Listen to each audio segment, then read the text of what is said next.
Assalamualaikum warahmatullahi wabarakatuh. Sampurasun. Sateacana hayu urang panjatkeun puji syukur kehadirat Allah Subhanahu wa taala anu tos masihan urang sadaya kasehatan.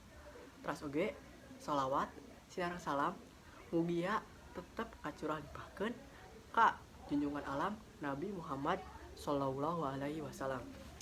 Dina kesempatan ieu sim kuring Hafiz Tanfi Zain bade ngaduikeun hiji biantara anu ngeunaan pentingna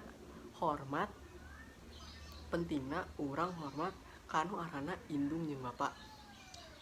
Hadirin, urang sadaya kedah hormat kanu arana indung jeung bapa.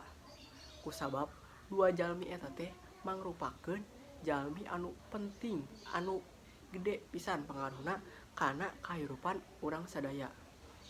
Mulai ti bapa, jalmi nyaeta jalmi anu kiat, jalmi anu rela ngorbankeun sagalana pikeun bisa ngabahagiakeun urang salaku anakna.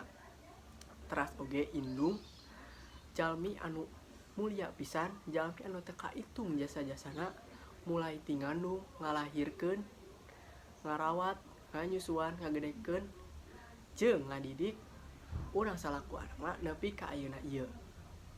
Teu kabayang sakumaha gedena jasa jeung pangorbanan anjeunna eta kanggo urang sadayana. Lamun dihitung-hitung jasa jeung pangorbanana sadayana oge moal bisa ngabales, arek emas, arek permata sakali oge moal bisa. Kukituna urang salaku anakna jeung budak anu soleh kedah nurut, kedah patuh, kedah taat kana sagala parentahna. Jeung oge urang ulah doraka kanu arana indung jeung bapa. Ieu sakitu wae anu tiasa ku sim kuring pikeun. Hapunten bilih aya kalapatan. Wassalamualaikum warahmatullahi wabarakatuh.